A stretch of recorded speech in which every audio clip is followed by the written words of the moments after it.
Hello guys, bounce back एक बार से आपका फिर से ड्यू टारगेट कॉमर्स में स्वागत है। My name is Ashok Yadav and आज वीडियो में हम कंटिन्यू करने वाले हैं धातु एवं अधातु का जो रिमेनिंग चैप्टर था उसको आज यहाँ पे कंटिन्यू करेंगे। तो आज हम जानेंगे यहाँ पे कि धातुएं कहाँ से मिलती हैं हमें और उनको कैसे हम वहाँ से निकालते हैं, कौन कौन सी विधियाँ होती हैं इनमें जिसके जरिए हम धातुओं को क्या करते हैं, भूमि के अंदर से भूपर्पटी में से निकालते हैं। कौन कौन सी विधियाँ, कौन कौन सी प्रोसेस होते हैं जिसके जरिए क्या होती है, धातुएं निकलती हैं और धातुएं किस रूप में पाई जाती हैं वो भी जानेंगे। और साथ में जानेंगे कि सक्रियता श्रेणी में कौन सी धातु कहाँ पर आती है। ठीक है, तो ये चीज़ें आज इस वीडियो में हम जानने वाले हैं और इसके बाद एक और वीडियो आएगी और उसके बाद चैप्टर हो जाएगा ओवर। तो देखते हैं सबसे पहले धातुओं की प्राप्ति। पृथ्वी की भूपर्पटी धातुओं का मुख्य स्रोत है, यानी कि हमें धातुएं ज़्यादातर कहाँ से मिलती हैं, पृथ्वी की भूपर्पटी से। ठीक है, अब यहाँ बात आती है एक चीज़, खनिज। खनिज शब्द सुना होगा आपने कई बार। तो पृथ्वी की जो भूपर्पटी में प्राकृतिक रूप से पाए जाने वाले तत्व या यौगिकों को खनिज कहते हैं। यानी कि जो पृथ्वी की जो परपटी होती है, यानी ये हमारी पृथ्वी है और इसकी परपटी ऊपर का जो हिस्सा है उसमें कुछ तत्व या यौगिक पाए जाते हैं, उन्हीं को क्या कहा जाता है, खनिज कहा जाता है। यानी इसके नीचे आपने देखा होगा दबे रहते हैं तो वो क्या कहलाते हैं, खनिज कहलाते हैं। अब यहाँ से बात आती है अयस्क क्या होते हैं। तो कुछ स्थानों पर मिलने वाले खनिज में क्या होता है, यानी खनिज ही मिलते हैं कुछ स्थानों पर, लेकिन कुछ जगहों के खनिज ऐसे होते हैं कि उनमें ना कीमती धातुओं की मात्रा अधिक होती है। ठीक है, ऐसी धातुएं जो कीमती होती हैं, सोना चांदी। ठीक है, तो ऐसी कुछ धातुएं होती हैं जो कीमती होती हैं और उनसे जिन्हें निकालना क्या होता है, लाभकारी होता है। जिनसे क्या होता है, धातुओं को निकालना क्या होता है, लाभकारी होता है, यानी उससे हम निकालेंगे तो फायदा होगा। तो ऐसी धातुओं को क्या कहा, ऐसे खनिजों को क्या कहा जाता है, अयस्क कहा जाता है। ठीक है, ऐसे खनिजों को क्या कहा जाता है, अयस्क।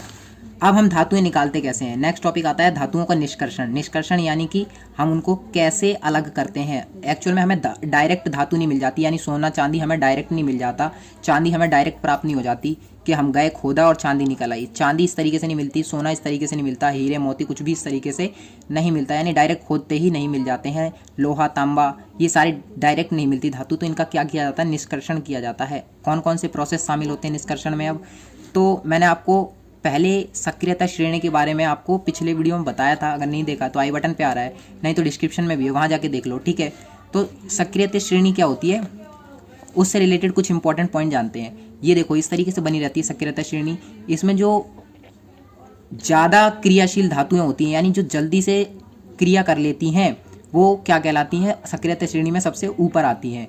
और जो कम क्रियाशील होती हैं, अभिक्रियाशील, वो बीच में आती हैं।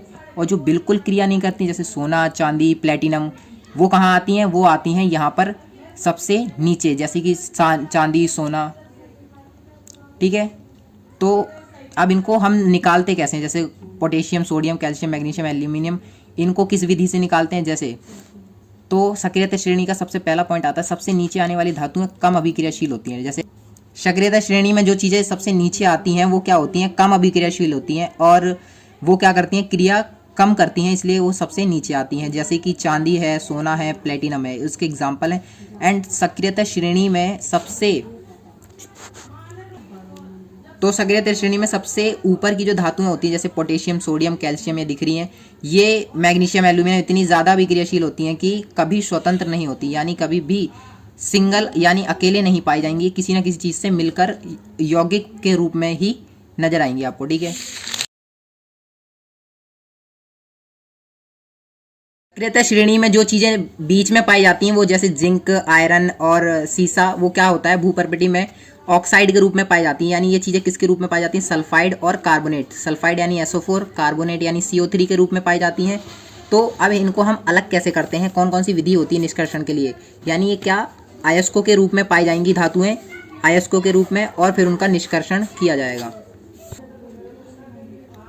अयस्कों का स्मृद्धीकरण यानी कि अयस्कों को शुद्ध करना, उनमें से गंदगी को अलग करना। पृथ्वी से जो खनिज निकाले जाते हैं अयस्क में, यानी खनिज जो आपने खनन के जरिए यानी खोद करके जो अयस्क निकाले हैं उनमें कुछ अशुद्धियां होती हैं, जिन्हें हम क्या कहते हैं, साइंस में गैंग कहते हैं। इन अशुद्धियों को अगर हम हटाते हैं भौतिक या रासायनिक क्रियाओं के जरिए तो उसको ही क्या कहा जाता है, स्मृद्धीकरण। यानी तो यहाँ से पता चलता है अयस्कों का स्मृद्धीकरण जरूरी है।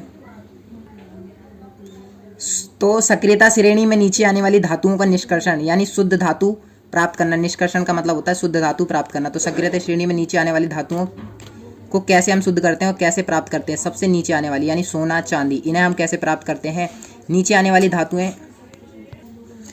नेक्स्ट क्या है, नेक्स्ट है नीचे आने वाली धातु।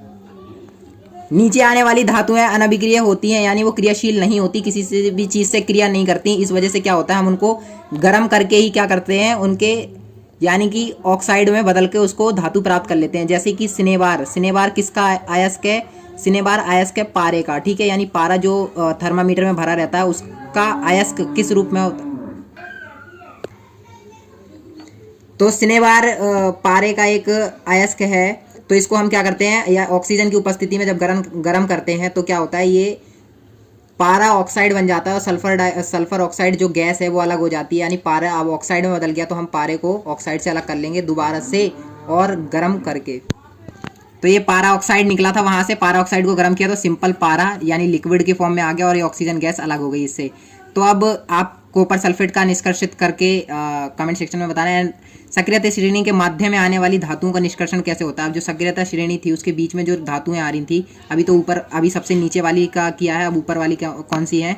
जैसे सल्फाइड हो गया, सल्फाइड अयस्क क्या होते हैं, यानी सल्फर हो गया और कार्बोनेट हो गया। तो इनको क्या करते हैं हम, धातु जब इनको हम वायु की उपस्थिति में गर्म करते हैं तो गर्म यानी कि सल्फाइड अयस्क को या कार्बोनेट अयस्क को, धातु को जब हम ऑक्सीजन की उपस्थिति में गर्म करते हैं तो इसे क्या कहा जाता है, इस क्रिया को कहा जाता है भर्जन। अगर कार्बोनेट अयस्क को सीमित वायु में, यानी वायु की सप्लाई कम हो लेकिन तापमान बहुत ज़्यादा हो, तो इस तरीके से जब हम उसे गर्म करेंगे कार्बोनेट अयस्क को, तो क्या होगा, वो ऐसी क्रिया निस्तापन अभिक्रिया कहलाती है, ठीक है। भर्जन, भर्जन का एग्जाम्पल ये रहा, जैसे कि जिंक सल्फाइड है तो ऑक्सीजन के साथ जिंक ऑक्साइड और ये निस्तापन का है जिंक कार्बोनेट ताप और जिंक ऑक्साइड और कार्बन डाइऑक्साइड। इस तरीके से भर्जन निस्तापन, ये बहुत important, very very important question है, आता ही आता है ज़्यादातर, ठीक है। If you like this question, if you like this video and अगर आपको समझ आया वीडियो तो चैनल को सब्सक्राइब कर लें और इस तरीके की वीडियोज़ के लिए बेल नोटिफिकेशन को दबा लें और वीडियो अगर पसंद आया तो उसे लाइक कर दें। Thank you for watching.